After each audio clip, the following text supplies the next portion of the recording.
Hello dear friends, welcome है आप सभी का तनु क्लासेस 8 को में। तो दोस्तों आज हम लोग ज्योग्राफी यानी भूगोल का चैप्टर 10 जिसका नाम है मानव बस्ती यानी ह्यूमन सेटलमेंट का ऑब्जेक्टिव क्वेश्चन एमसीक्यू कवर करने वाले हैं। इससे पहले हम लोगों ने इस चैप्टर का थ्योरी को कंप्लीट किया है। अगर आप इस चैप्टर का थ्योरी को नहीं पढ़े हैं, थ्योरी कवर नहीं किए तो प्लीज जाइए चैनल का प्लेलिस्ट में, वहां जाकर के सबसे पहले इस चैप्टर का आप थ्योरी एक्सप्लेनेशन कवर करेंगे। उसके बाद आप इस चैप्टर का एमसीक्यू यानी ऑब्जेक्टिव क्वेश्चन और सब्जेक्टिव क्वेश्चन को कवर करेंगे, क्योंकि ये चैप्टर बोर्ड एग्जाम की दृष्टि से काफी यूनिक चैप्टर है। इससे बहुत सारे क्वेश्चन आपको बोर्ड एग्जाम में पूछे जाएंगे। तो चलिए स्टार्ट करते हैं। सबसे फर्स्ट क्वेश्चन आपका स्क्रीन पर क्वेश्चन कह रहा है कि विश्व के प्रमुख समुद्री पत्तन निम्नलिखित में से किस प्रकार के हैं। 2019 का एनुअल एग्जाम में पूछा गया क्वेश्चन है। ऑप्शन आपके सामने नौसेना पत्तन, तेल पत्तन, विस्तृत पत्तन या फिर औद्योगिक पत्तन।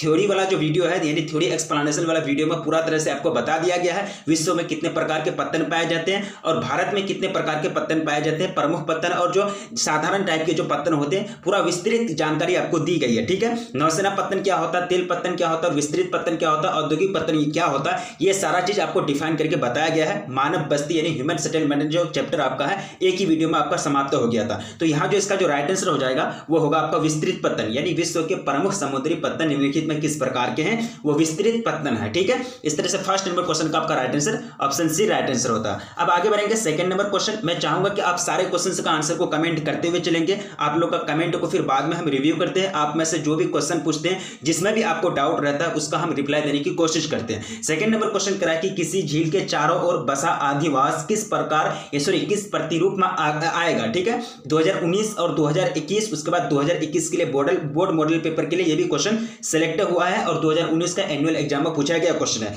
किसी झील के चारों ओर बसा आदिवास किस प्रतिरूप में आएगा, किस फॉर्मेट में आएगा, कैसा उसका रूप बनेगा, आयताकार या फिर अरीय या फिर वृत्ताकार या फिर चारों ओर। देखिए मतलब प्रतिरूप, देखिए झील जो होता है पहले क्या होता है कि झील के चारों ओर, झील जो होता है एक तरह से जनरली जो होता है साधारण वो गोल होता है। ठीक है, जब इसके प्रतिरूप इसके चारों ओर अगर कोई घर बस जाए, कोई गांव अगर बस जाए तो इसका जो प्रतिरूप बनेगा, इसका जो फॉर्मेट बनेगा वो वृत्ताकार बनेगा। कैसा बनेगा, सर्कुलर यानी वृत्ताकार बनेगा। तो इसका राइट आंसर क्या हो जाएगा, ऑप्शन सी राइट आंसर हो जाएगा सेकंड नंबर क्वेश्चन का। किसी झील के चारों ओर बसा आदिवास किस प्रतिरूप में आएगा, तो वो वृत्ताकार प्रतिरूप में आएगा। अब आगे बढ़ेंगे थर्ड नंबर क्वेश्चन। काफी सिंपल क्वेश्चन है। क्वेश्चन करा कि इनमें से कौन औद्योगिक नगर है, यानी इनमें कौन औद्योगिक नगर है। 2020 का बोर्ड मॉडल पेपर से ये क्वेश्चन आपको दिया गया है। वाराणसी या फिर पटना या फिर लाहौर या फिर पीटर्सबर्ग। तो कौन हो जाएंगे, पीटर्सबर्ग हो जाएंगे थर्ड नंबर क्वेश्चन का राइट आंसर। यानी यहां आपको कह रहा है कि औद्योगिक नगर पीटर्सबर्ग ही क्यों है औद्योगिक नगर। आप पढ़े हैं पीटर्सबर्ग के बारे में कि यहाँ फेमस जो है लौह इस्पात संयंत्र स्थापित है पीटर्सबर्ग में। ठीक है, तो ये क्या है, औद्योगिक नगर है, यानी औद्योगिक नगर में काफी अच्छे नंबर पर इसके गिनती आती है। ठीक है, इस तरह से थर्ड नंबर क्वेश्चन का राइट आंसर क्या होगा, ऑप्शन डी आपका राइट आंसर होता है। अब आगे बढ़ेंगे फोर्थ नंबर क्वेश्चन आपका स्क्रीन पर। क्वेश्चन करा कि इनमें से कौन ग्रामीण बस्ती का प्रकार है। इनमें से कौन ग्रामीण बस्ती का प्रकार है, गुच्छित या फिर अर्धगुच्छित या फिर पल्लीकृत या फिर उपयुक्त सभी। देखिए आपको ग्रामीण बस्ती का प्रकार के बारे में पढ़ाया गया था, 3 प्रकार के बारे में उसमें पूरा डिफाइन करके साथ पढ़ाया गया था, वर्गीकरण किया गया था। उसमें ग्रामीण बस्ती का वर्गीकरण जो होता है कितने प्रकार से उसका वर्गीकरण किया जाता है, ये आपको पूरा डिफाइन करके एक्सप्लेनेशन वाला वीडियो में बता दिया गया। ठीक है, तो यहाँ जो होंगे ये क्या होंगे, फोर्थ नंबर क्वेश्चन का राइट आंसर जो होगा वो होगा उपयुक्त सभी। यानी इनमें से कौन ग्रामीण बस्ती का प्रकार है, गुच्छित, अर्धगुच्छित और पल्लीकृत। 4 प्रकार का यानी 4 टाइप का आपको ग्रामीण बस्ती का प्रकार आपको पढ़ा दिया गया। ठीक है, इस तरह से फोर्थ नंबर क्वेश्चन का राइट आंसर ऑप्शन डी आपका बिल्कुल राइट आंसर होता है। अब आगे बढ़ेंगे फिफ्थ नंबर क्वेश्चन। काफी सिंपल क्वेश्चन है। इससे इजी क्वेश्चन और इससे सिंपल क्वेश्चन और क्या हो सकता है। ठीक है, तो ये क्वेश्चन कह रहा है कि आदिवास की लघुत्तम इकाई है या फिर आदिवास की लघुत्तम इकाई होती है, क्या होती है, कस्बा होती है या फिर पल्ली होती है या फिर ग्राम होती है या फिर नगर होती है। तो इसका जो आदिवास की जो सबसे छोटी इकाई जो होती है यानी सबसे लघुत्तम जो इकाई होती है वो होती है आपकी पल्ली। क्या कहते हैं उसको, पल्ली कहते हैं। छोटे छोटे जो गांव होते हैं या फिर छोटे छोटे जो कस्बे जो गांव या फिर बस्ती जो होती है उसको कहते हैं पल्ली। ठीक है, यानी आदिवास की लघुत्तम इकाई क्या हो जाएंगे, पल्ली हो जाएंगे। इस तरह से फिफ्थ नंबर क्वेश्चन का आपका जो राइट आंसर हो जाएगा वो होगा ऑप्शन बी राइट आंसर होगा। ठीक है, इसी तरह से हम आगे बढ़ेंगे क्वेश्चन नंबर 6। क्वेश्चन नंबर 6 आपका स्क्रीन पर क्वेश्चन करा कि किसी बस्ती की कम से कम कितनी आबादी होने पर अमेरिका में शहर कहा जाता है। यानी किसी बस्ती को कम से कम कितना आबादी होना चाहिए, कितना आबादी उसमें निवास करना चाहिए, कितना लोग निवास करना चाहिए जो अमेरिका में उस बस्ती को शहर का दर्जा मिल जाए। ठीक है, अमेरिका में अलग माप है, उसके बाद भारत में अलग है, रसिया में अलग है, इसमें नॉर्वे में अलग है। उसके बाद आपको बताया गया था 3-4 देश का जो कंट्री है, जो फेमस सब क्वेश्चन है जिससे रिलेटेड आपको क्वेश्चन पूछे जाते हैं, वो सारा चीज आपको बताया गया है वीडियो में, ठीक है, यानी थ्योरी वाला एक्सप्लेनेशन वाला वीडियो में। तो ये चीज आपको याद होना चाहिए जो कवर की है। तो ये जो आपको जो मिनिमम जो रखा गया है आबादी, वो 25,000 रखा गया। कितना? 25,000। यानी अमेरिका में किसी भी बस्ती को शहर का दर्जा मिलने के लिए उस बस्ती में लगभग 25,000 आदमी क्या होना चाहिए? निवास करना चाहिए। सॉरी 2500, कितना? 2500 आदमी क्या करना चाहिए? निवास करना चाहिए उस जो है शहर की, सॉरी उस बस्ती की जो कम से कम आबादी 2500 होनी चाहिए, ठीक है। इस तरह से 6 नंबर क्वेश्चन का आपका राइट आंसर ऑप्शन ए बिल्कुल राइट आंसर होता है। आगे बढ़ेंगे, क्वेश्चन नंबर 7 आपका स्क्रीन पर। क्वेश्चन करा कि 2006 में, यानी 2006 में विश्व की कितनी प्रतिशत आबादी नगरीय थी? 2006 की डेटा आपको पूछा जा रहा है, ठीक है। जब 2006 का डेटा आपसे पूछा जा रहा है तो 2006 में कितनी प्रतिशत, कितना परसेंटेज आबादी जो थी वह नगरीय में निवास करती थी, नगर में निवास करते थे? 40, 50 या फिर 60 या फिर 70, कितना परसेंटेज? तो ये परसेंटेज जो है ये आपको बताया गया है, टोटल लगभग 50%। कितना? 50% जो आबादी है 2006 के अनुसार, वो विश्व की टोटल 50% आबादी, 50% आबादी जो है, पॉपुलेशन जो है वह नगरीय थी, यानी नगर में निवास करती थी, ठीक है। इस तरह से 7 नंबर क्वेश्चन का आपका राइट आंसर बिल्कुल ऑप्शन बी राइट आंसर होता है। अब आगे बढ़ेंगे, क्वेश्चन नंबर 8। क्वेश्चन करा कि 2006 के प्रारंभ में दक्षिण अमेरिका के कितने नगरों की आबादी 10 लाख तक हो गई थी? यानी मिलियन सिटी के बारे में आपको बताया गया था, ठीक है।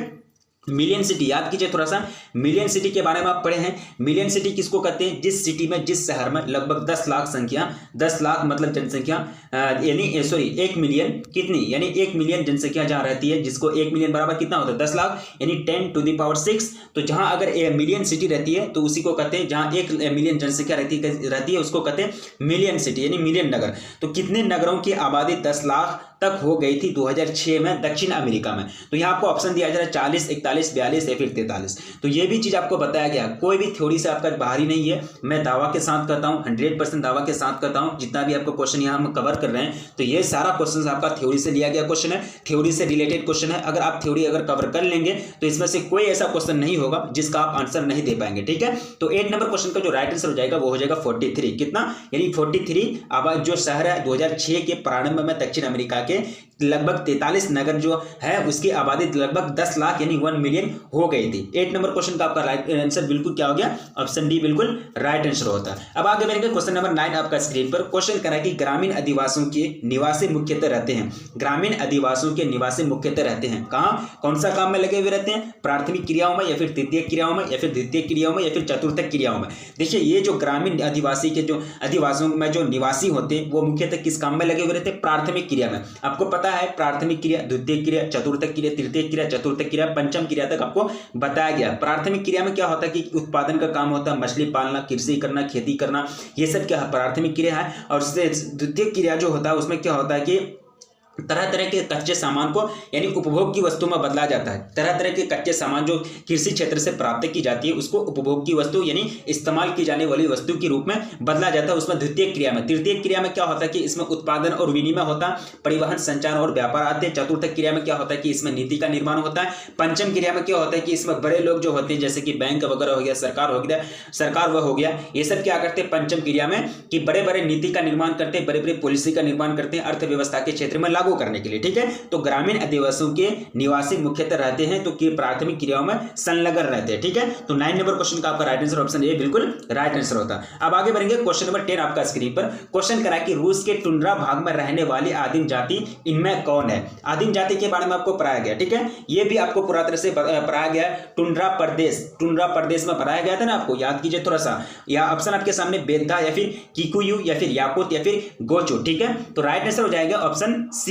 और याकुत के बारे में आपको पढ़ाया गया, जो अगर या थोड़ी कवर किए हैं तो उनको तो 100% मजा आता होगा पढ़ने में, ठीक है। अब आगे बढ़ेंगे क्वेश्चन नंबर 11 आपका स्क्रीन पर। क्वेश्चन करा कि कालाहारी मरुस्थल में कौन सी जनजाति निवास करती है? 2013 और 2016 का एनुअल एग्जाम में पूछा गया क्वेश्चन है। जब एग्जाम में पूछा गया क्वेश्चन है तो क्वेश्चन यूनिक क्वेश्चन है, तो आपको राइट आंसर चूज करना है, पिग्मी या फिर माओरी या फिर बुशमैन या फिर इनमें से कोई नहीं। तो 11वें नंबर क्वेश्चन का जो राइट आंसर हो जाएगा वो हो जाएगा बुशमैन, यानी कालाहारी मरुस्थल में कौन सी जनजाति निवास करती है? तो बुशमैन जो जनजाति है वो निवास करती है, वो वहाँ रहती है। अब आगे बढ़ेंगे, क्वेश्चन नंबर 12 आपका स्क्रीन पर क्वेश्चन करा है कि निम्नलिखित में कौन बस्ती प्रतिरूप सड़कों, नदियों या नहरों के सहारे विकसित होता है। निम्नलिखित में कौन बस्ती प्रतिरूप जो है उसका जो फॉर्मेट जो है सड़कों, नदियों या नहरों के सहारे विकसित होता है। 2016 का एनुअल एग्जाम में पूछा गया क्वेश्चन है। गोलाकार, रैखिक या फिर क्रॉस आकृति या फिर वर्गाकार, यानी आकृति के आधार पर आपको बस्ती का वर्गीकरण करके पढ़ाया गया है थ्योरी वाला वीडियो में। तो यहाँ जो बिल्कुल जो राइट आंसर हो जाएगा वो हो जाएगा रैखिक। क्या हो जाएगा?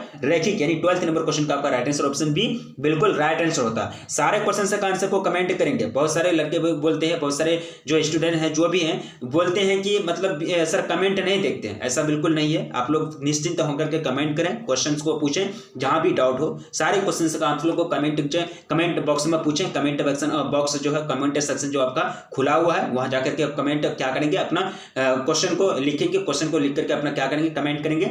मेरा नजर पड़ेगा, हम रिप्लाई देने की कोशिश करेंगे। हम ज्यादा से ज्यादा क्या करते हैं कि आप लोग का कमेंट देखते हैं, सारे लगभग कमेंट देखते हैं, कमेंट ही देखने का कोशिश करते हैं। हम एक तरह से ज्यादा रिप्लाई देने का भी कोशिश करते हैं। ठीक है, तो 12 नंबर क्वेश्चन का मेरा कवर हो गया। अब आगे बढ़ेंगे क्वेश्चन नंबर 13। क्वेश्चन करा कि निम्नलिखित में से कौन इथियोपिया की राजधानी है। 2018 का एनुअल एग्जाम में पूछा गया क्वेश्चन है। कैनबरा या फिर लुकासा या फिर अदीस अबाबा या फिर नैरोबी, इसके भी बारे में आपको बताया गया। दोस्त अगर जो भी कवर नहीं किए फिर भी मैं बोल रहा हूं थ्योरी जाकर के कवर कर लीजिए, सारा चीज आपका सोल्व हो जाएगा। ऑब्जेक्टिव क्वेश्चन यानी एमसीक्यू या फिर सब्जेक्टिव क्वेश्चन सारा चीज आपका सोल्व हो जाएगा। और कितना बोलेंगे, ठीक है। तो इथियोपिया किसकी राजधानी है? अदीस अबाबा की। इथियोपिया की जो राजधानी वो क्या है? अदीस अबाबा। याकूत क्या है? याकूत अदीस अबाबा का मतलब फेमस रेल मार्ग है, यानी रेलवे स्टेशन है। ठीक है, इस तरह से 13 नंबर क्वेश्चन का राइट आंसर हो गया, ऑप्शन सी राइट आंसर हो गया। अब आगे बढ़ेंगे क्वेश्चन नंबर 14 की ओर। क्वेश्चन करा कि निम्नलिखित में कौन सांस्कृतिक नगर है। सांस्कृतिक नगर 2018 का एनुअल एग्जाम में पूछा गया क्वेश्चन है। जब एनुअल एग्जाम में पूछा गया क्वेश्चन है तो समझ जाइए क्वेश्चन यूनिक क्वेश्चन है। ठीक है, ऑप्शन आपके सामने जेरूसलम या फिर मैनचेस्टर, ओसाका या फिर फ्रैंकफर्ट। ठीक है, तो 14 नंबर क्वेश्चन का जो राइट आंसर हो जाएगा वो हो जाएगा जेरूसलम। जेरूसलम वो क्या है? सांस्कृतिक नगर है। जैसे कि सांस्कृतिक नगर के बारे में भी आपको पढ़ाया गया, उसमें आपको उदाहरण दिया गया था, मक्का के बारे में उदाहरण दिया गया था, उसके बाद तीर्थ यात्रा के बारे में जो उदाहरण दिया गया था, उसके बाद जेरूसलम के बारे में उदाहरण दिया गया था, उसके बाद आपका जो है अजमेर, यहाँ जो जयपुर में अजमेर पड़ता है वो भी आपको उदाहरण के रूप में दिया गया था। ठीक है, जो पढ़े हैं उनको तो याद हो जाएगा। ठीक है, अब आगे बढ़ेंगे क्वेश्चन नंबर 15। स्क्रीन पर क्वेश्चन करा कि निम्नलिखित में कौन आंतरिक सामुद्रिक पतन नहीं है। 2018 का एनुअल एग्जाम में पूछा गया क्वेश्चन है। क्वेश्चन काफी यूनिक क्वेश्चन है। देखिए, कोलकाता आपका ऑप्शन में फर्स्ट है, आपका एथेंस दूसरा ऑप्शन है, मैनचेस्टर या फिर मोफेस। ठीक है, तो निम्नलिखित में कौन आंतरिक समुद्री पतन नहीं है। आंतरिक और बाह्य पतन, ठीक है, दो चीज आपको पढ़ाया गया है। पतन कितने प्रकार के होते हैं, कहां के पतन है, सारा चीज आपको पोर्ट के बारे में आपको पढ़ाया गया। ठीक है, तो 15 नंबर क्वेश्चन का जो राइट आंसर हो जाएंगे वो हो जाएंगे क्या? मोफेस। ठीक है, यानी 15 नंबर क्वेश्चन का राइट आंसर बिल्कुल जो हो जाएगा वो हो जाएगा मोफेस। निम्नलिखित में कौन आंतरिक पतन नहीं है, तो मोफेस जो है आंतरिक पतन नहीं है। बाकी कोलकाता पतन, कोलकाता पोर्ट यानी एथेंस पोर्ट, उसके बाद मैनचेस्टर पोर्ट क्या है? आंतरिक पतन है। ठीक है, यही कहना, यही क्वेश्चन हमको कह रहा है। अब आगे बढ़ेंगे क्वेश्चन नंबर 16 आपका स्क्रीन पर। क्वेश्चन कह रहा है कि जल अभाव वाले क्षेत्रों में किस प्रकार की बस्तियां पाई जाती है। 2015 के एनुअल एग्जाम में पूछा गया क्वेश्चन है। जल अभाव वाले क्षेत्र में किस प्रकार की बस्तियां पाई जाती है। पल्ली या फिर परगिन या फिर गुच्छित या फिर इनमें से कोई नहीं। जहां जल का अभाव होता है वहां कौन सी बस्ती पाई जाती है? वहां पाई जाती है गुच्छित बस्ती। क्या बस्ती? गुच्छित बस्ती पाई जाती है। गुच्छित बस्ती, अर्धगुच्छित बस्ती, पल्लिस बस्ती, ये सारा चीज आप पढ़े हैं ना, डिफाइंड वर्गीकरण करके आपको जो पढ़ाया गया है, यानी जो एक्सप्लेनेशन में हम लोग पढ़े थे। ठीक है, तो 16 नंबर क्वेश्चन का राइट आंसर ऑप्शन सी बिल्कुल राइट आंसर होता है। अब आगे बढ़ेंगे क्वेश्चन नंबर 17 आपका स्क्रीन पर। रेडियर किस क्षेत्र में पाया जाता है। 2016 का एनुअल एग्जाम में पूछा गया क्वेश्चन है। रेडियर किस क्षेत्र में पाया जाता है। ऑस्ट्रेलिया, टुंड्रा या फिर अफ्रीका के जंगलों में या फिर अमेजन घाटी में। तो ये जो पाया जाती है ये कहां पाया जाते हैं? टुंड्रा प्रदेश में। कौन सा प्रदेश में? टुंड्रा क्षेत्र में, टुंड्रा प्रदेश में ये रेडियर पाए जाते हैं। क्वेश्चन नंबर 18 आपका स्क्रीन पर। सिंपल क्वेश्चन है, एक ही लाइन में क्वेश्चन में जो है वो इंड हो जा रहा है। क्वेश्चन करा कि मसाई क्या है। ठीक है, मसाई जो है वह क्या है? एक कृषि उपज है या फिर एक जनजाति है या फिर एक चिकित्सक है या एक मरुभूमि है। तो मसाई जो है वह एक प्रकार का जनजाति है। क्या है? एक प्रकार का जनजाति है, यानी एक जनजाति है। इस तरह से 18 नंबर क्वेश्चन का आपका जो बिल्कुल राइट आंसर हो जाएगा वो हो जाएगा ऑप्शन बी।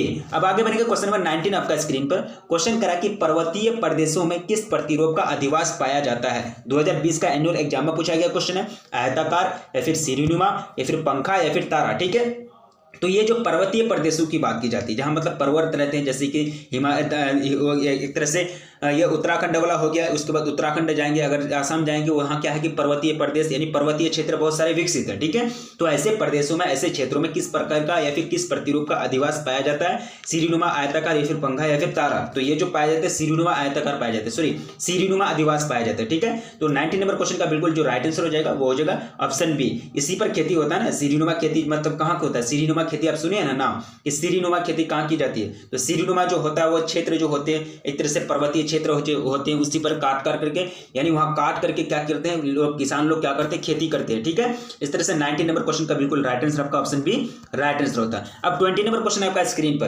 क्वेश्चन काफी यूनिक क्वेश्चन है, सिंपल क्वेश्चन है, सारे क्वेश्चंस का आंसर देने की कोशिश करेंगे और सारा क्वेश्चन का जो कवर कर लिया थ्योरी जो कवर नहीं किया अगर वो गलत बताते तो अच्छी बात है, कोई दिक्कत नहीं, उनका सुधार हो जाएगा। जो अगर थ्योरी पढ़कर भी अगर वो सही आंसर नहीं दे पाते हैं, इतना सिंपल थ्योरी आपको पढ़ाया गया था, इतना सिंपल लैंग्वेज में समझाने की कोशिश की थी मैंने, अगर आपको भी समझ में नहीं आया तो फिर एक बार क्या करेंगे उसको रिपीट कर लेंगे, उसके बाद तो आपको सारा क्वेश्चन का आंसर आपको फटाफट आ जाएगा, ठीक है। क्वेश्चन करा कि निम्नलिखित में कौन व्यापारिक नगर है? 2021 का एनुअल एग्जाम में पूछा गया क्वेश्चन है। जेरूसलम, पीटर्सबर्ग, बिलिंग या फिर एम्स्टर्डम, ठीक है।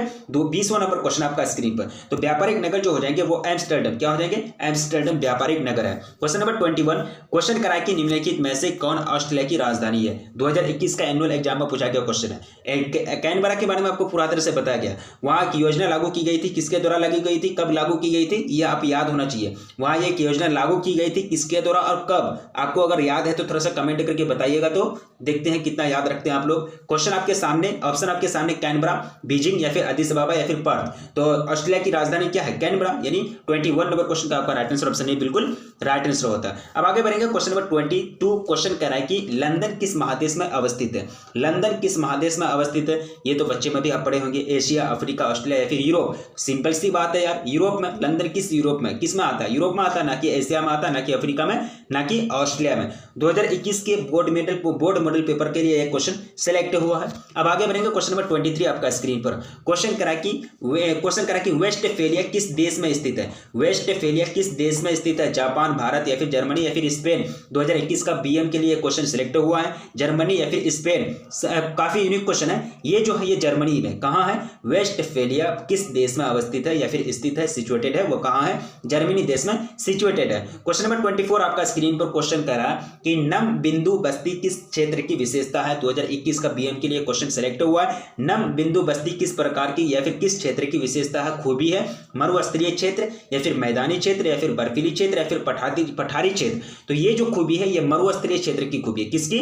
मरुस्थलीय क्षेत्र की खूबी है। नम बिंदु बस्ती किस क्षेत्र की विशेषता है? तो मरुस्थलीय क्षेत्र की विशेषता है। इस तरह से 24 नंबर क्वेश्चन आपका जो बिल्कुल राइट आंसर हो जाएगा वो हो जाएगा ऑप्शन ए। अब आगे बढ़ेंगे क्वेश्चन नंबर 25 आपका स्क्रीन पर। क्वेश्चन कह रहा है कि पहाड़ियों पर कौन आदिवासी प्रतिरूप पाया जाता है? पहाड़ियों पर, ठीक है, पहाड़ी जो क्षेत्र होते हैं, रेखीय या फिर सीढ़ीनुमा या फिर वृत्ताकार या फिर इनमें से कोई नहीं। 25 नंबर क्वेश्चन, सिंपल सी बात है, ये क्वेश्चन दोबारा रिपीट हुआ आपका, काफी यूनिक क्वेश्चन है, दोबारा रिपीट हुआ, याद तो होना चाहिए। पहाड़ियों पर जो होता है, पहाड़ियों पर कौन आदिवासी प्रतिरूप पाया जाता है? वो सीढ़ीनुमा प्रतिरूप पाए जाते हैं, ठीक है।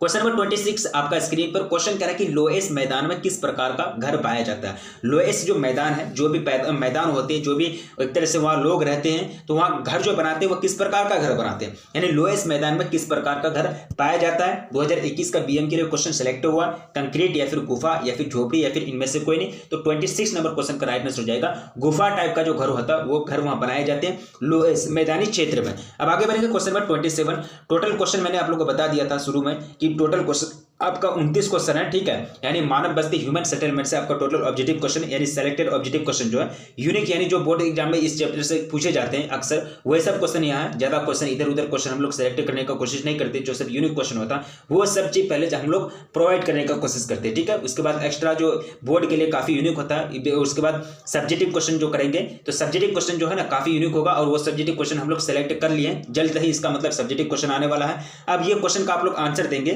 27 नंबर क्वेश्चन का। तो यहाँ जो कह रहा है कि इनमें कौन नियोजित नगर है, चंडीगढ़, कैनबरा या फिर जमशेदपुर। ठीक है, तो ये नियोजित नगर नहीं है, तीनों के तीनों क्या है, नियोजित नगर नहीं है। इस तरह से राइट आंसर क्या हो जाएंगे, ऑप्शन डी राइट आंसर हो जाएंगे। ठीक है, अब आगे बढ़ेंगे क्वेश्चन नंबर 28 आपका स्क्रीन पर। क्वेश्चन करा कि अधिवास की लघुत्तम इकाई है। 2015 के एनुअल एग्जाम में पूछा गया क्वेश्चन है, कस्बा, पल्ली या फिर ग्राम या फिर नगर, अधिवास की लघुत्तम इकाई सबसे छोटा इकाई कौन सा है? तो आपको बताया गया, ये क्वेश्चन भी आपका रिपीट हुआ, पल्ली। ठीक है, क्या हो गया, पल्ली। अब आगे बढ़ेगा क्वेश्चन नंबर 29। क्वेश्चन करा है कि पर्वतों एवं ऊंचे पठारों पर किस प्रकार की बस्ती पाई जाती है। पर्वत और ऊंचे पठार जो होते हैं, बड़े बड़े जो पठार होते हैं, ऊंचाई में ज्यादा होते हैं, तो वहां किस प्रकार की बस्तियां बसाई जाती है या फिर किस प्रकार की बस्तियां पाई जाती है, वृत्ताकार, रैखिक या फिर सीढ़ीनुमा या फिर आयताकार। तो वहां जो बस्तियां पाई जाती है वो सीढ़ीनुमा बस्तियां पाई जाती है। 3 बार ये क्वेश्चन आपका रिपीट हुआ, लेकिन यहाँ पर क्वेश्चन पूछने का तरीका अलग था। 3 बार ये सीढ़ीनुमा आंसर हुआ, बट यहाँ क्वेश्चन पूछने का तरीका अलग था। आप ध्यान देंगे, बहुत वीडियो को रिपीट करेंगे तो आप ध्यान देंगे कि पर्वतों पर कहीं पर्वत की जगह प्रदेश कर देता था, फिर पर्वतीय भाग कर देता था। तो पर्वतों और एवं ऊंचे पठारों पर किस प्रकार की बस्ती पाई जाती है, सीढ़ीनुमा बस्ती पाई जाती है। ठीक है, तो टोटल कितना क्वेश्चन कवर किए, 29 क्वेश्चन कवर किए। सारा क्वेश्चन से यूनिक क्वेश्चन है और बोर्ड एग्जाम के लिए काफी कारगर साबित होगा आपका चैप्टर। अगर फिर मैं रिक्वेस्ट करता हूं आपसे, अगर आप चैप्टर 10 यानी मानव बस्ती ह्यूमन सेटलमेंट का अगर आप थ्योरी एक्सप्लेनेशन नहीं कवर किए तो जाइए प्लीज, पूरा इंटरेस्टिंग के साथ आपको बताया गया है, पूरा इंटरेस्टिंग के साथ आपको पूरा तरह से पढ़ा दिया गया है। चैनल के प्लेलिस्ट में जाइए और वहां जाकर के कवर कर लीजिए। ज्योग्राफी में इन करेंगे, ज्योग्राफी में इन करने के बाद चैप्टर 10 को टैप करेंगे, वहां जाकर के आप पूरा क्या करेंगे, कवर कर लेंगे पूरा थ्योरी को। ठीक है, तो मैं एक अनाउंसमेंट करने जा रहा हूं, आपका भाग 1 जो है बुक वो ये एक तरह से पूरा समाप्त हो गया। पूरा थ्योरी हम लोग कवर कर लिए, ऑब्जेक्टिव क्वेश्चन, उसके बाद थ्योरी पूरा हम लोग कवर कर लिए। बाकी सब्जेक्टिव क्वेश्चन जो है, सब्जेक्टिव क्वेश्चन तुरंत हम लोग स्टार्ट करेंगे। अब हम जो स्टार्ट करने जा रहे हैं आप लोगों के लिए, वो भाग 2 स्टार्ट करने जा रहे हैं। भाग 1 आप लोग का समाप्त हो गया, बहुत बहुत आप लोगों ने प्यार जताया, इसी तरह से बने रहिए। भाग 1 आप लोग का पूरा तरह से समाप्त हो गया, आप लोग का पूरा सपोर्ट चाहा और हम लोगों ने एक तरह से, हम भी जो कोशिश किए, भाग 1 पूरा तरह से आपका एक तरह से कंप्लीट हुआ और इसी तरह से हम लोग बने रहेंगे और इसी तरह से हम लोग भाग 2 स्टार्ट करने जा रहे हैं। कितना, भाग 2 स्टार्ट करने जा रहे हैं और आप लोग इसी तरह से बने रहिए। भाग 2 का भी ज्यादा थ्योरी नहीं है, जो भाग 1 काफी वास्ट है, मतलब काफी ज्यादा थ्योरी अगर है तो वह भाग 1 में है, यानी पार्ट 1 में है, और पार्ट 2 में बहुत कम थ्योरी है। और जहां अगर जिस चैप्टर में ज्यादा थ्योरी है तो काफी सिंपल थ्योरी है, यानी जो याद रखने का थ्योरी है जिस चैप्टर में अगर ज्यादा है तो वह काफी सिंपल है, उसमें आपको समझने की कोई जरूरत नहीं है, सिर्फ आपको याद रखने की कोई जरूरत है। सिर्फ क्या रखने की जरूरत है, सिर्फ आपको याद रखने की जरूरत है पार्ट 2 जो होगा। ठीक है, तो पार्ट 2 का चैप्टर 1 बहुत जल्दी लेकर के आ रहे हैं। चैप्टर 1 हम स्टार्ट करेंगे तो पार्ट 1 आपका बुक आपका एंड हो गया, मतलब पूरा थ्योरी हम लोग क्लियर कर लिए। और आप लोग अगर जो भी चैप्टर अगर पार्ट 1 का नहीं पढ़े तो फिर मैं बोल रहा हूं तो जाइए प्लेलिस्ट में, वहां सारा आपका प्लेलिस्ट सजा हुआ मिलेगा। सजा हुआ प्लेलिस्ट में क्या करेंगे, अब जो चैप्टर आप कवर कर लिए तो उसको रिवीजन कर लेंगे और जो चैप्टर नहीं कवर किए तो उसको क्या करेंगे, एक तरह से रीडिंग कर लेंगे, उसका थ्योरी को एक्सप्लेनेशन को बढ़िया से समझ लेंगे। और आपसे रिक्वेस्ट है, वीडियो को लाइक नहीं किए तो प्लीज वीडियो को लाइक कर दो यार, प्लीज वीडियो बनाने में काफी मेहनत लगती है। और अपने दोस्तों में एक बार जम करके शेयर कर दीजिए। चैनल पर अगर पहली बार विजिट कर रहे हैं तो चैनल को भी सब्सक्राइब कर लीजिए, क्योंकि चैनल पर आपको पूरी तरह से तैयारी कराई जाती है। ठीक है, तो रखिए अपना ख्याल, मिलेंगे फिर नेक्स्ट वीडियो में, तब तक के लिए जय हिंद।